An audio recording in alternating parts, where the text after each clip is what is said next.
Breaking hours തുടരുന്നു. പ്രമുഖ സസ്യശാസ്ത്രജ്ഞനും Padmashri ജേതാവുമായ doctor KS Manilal അന്തരിച്ചു. തൃശ്ശൂരിലെ സ്വകാര്യ ആശുപത്രിയിലായിരുന്നു അന്ത്യം. MS ലിഷോയിയാണ് നമുക്ക് വിവരങ്ങളുമായി ചെന്ന്. ലിഷോയി, ആരോഗ്യാവസ്ഥ മോശമായത് പെട്ടെന്നായിരുന്നു. അദ്ദേഹവുമായി ബന്ധപ്പെട്ട ഈ അന്ത്യവുമായി ബന്ധപ്പെട്ട എന്തൊക്കെ വിവരങ്ങളാണ് പ്രേക്ഷകരുമായി പങ്കുവയ്ക്കാൻ കഴിയുക? ഏറെ നാളുകളായി അദ്ദേഹം രോഗബാധിതനായി ചികിത്സയിലാണ്.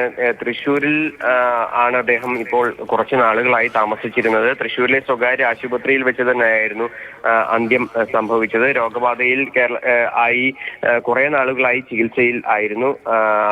ഈ സംസ്കാരം ഉൾപ്പെടെയുള്ള ചടങ്ങുകളൊക്കെ തന്നെ തൃശ്ശൂരിൽ തന്നെയായിരിക്കും നടക്കുക എന്നാണ് നമുക്കിപ്പോൾ അറിയാൻ കഴിഞ്ഞത്. ഇനിയിപ്പോൾ അല്പസമയത്തിനകം ഈ വീട്ടിലേക്ക് ഈ അദ്ദേഹത്തിന്റെ മൃതദേഹം എത്തിച്ചതിന് ശേഷമായിരിക്കും മറ്റ് നടപടിക്രമങ്ങളെ കുറിച്ചൊക്കെ വ്യക്തമാവുക.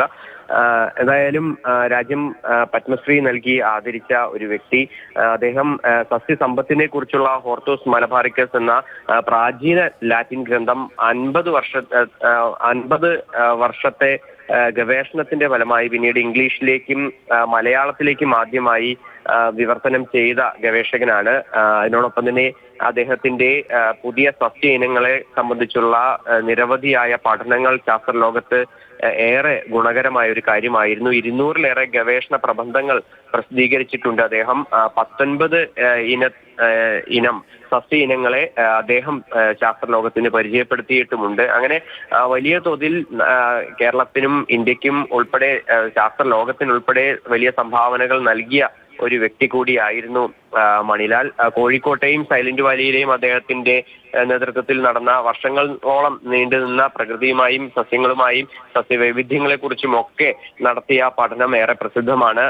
17-ാം നൂറ്റാണ്ടിന്റെ പകുതിയിൽ പ്രസിദ്ധീകരിച്ച കേരളത്തിലെ സസ്യസമ്പത്തിനെ കുറിച്ച് പ്രസിദ്ധീകരിച്ച ഹോർത്തൂസ് മലബാറിക്കസ് എന്ന് പറയുന്ന ഗ്രന്ഥം അത് 3 നൂറ്റാണ്ടിന് ശേഷമാണ് മണിലാലിന്റെ നേതൃത്വത്തിൽ അദ്ദേഹത്തിന്റെ പ്രവർത്തന ഫലമായി ആദ്യമായി മേഖലയിൽ വളരെയധികം നേട്ടങ്ങൾ നമുക്ക് സംഭാവന ചെയ്ത ആളാണ് ഡോക്ടർ KS മണിലാൽ. ഇപ്പോൾ